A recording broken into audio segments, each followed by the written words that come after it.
Vamos falar um pouco sobre mandamento. Mandamento significa norma. Então, quando uma pessoa, por exemplo, ela vai na sua casa e ela não segue os mandamentos da sua casa, isso vai te irritar, isso vai te decepcionar. Por exemplo, lá no Nordeste, eu estive na Bahia por muito tempo, e lá, em muitos lugares lá, o costume é deixar o sapato fora de casa. Então, quando você chega na casa de alguém, tem um mandamento dentro daquela casa. Quando você segue essa regra, você não vai entristecer e chatear o dono da casa. Mas quando você faz diferente, aquela pessoa pode dizer, não, tudo bem, mas dentro dela, ela vai se sentir um pouco ofendida, porque é um padrão, é uma norma, é uma regra. Isso é um mandamento. Então, mandamento significa regras, e todo mundo tem. Você tem regras na sua vida, não é verdade? Por exemplo, uma pessoa solteira que é inteligente, ela tem regras até para se relacionar com alguém. Ela tem os mandamentos na mente dela, as regras, e que a pessoa tem que seguir para que ela se relacione com aquela pessoa. Caso contrário, ela não vai querer, porque aquela pessoa não segue um padrão do que você está querendo, procurando, ou que você deseja para a sua vida.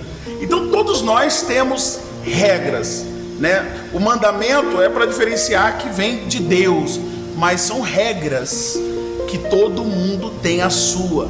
Você tem no trabalho, você tem na casa, você tem no campo, você tem no esporte, você tem na academia. Todo lugar tem regras.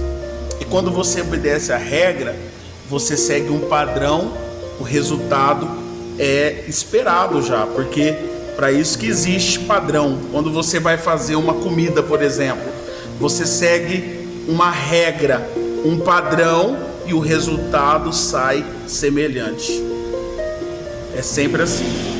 Você pega, poxa, peguei uma receita. Se você seguir o mandamento daquela receita, o resultado vai ser exatamente aquilo que você está esperando.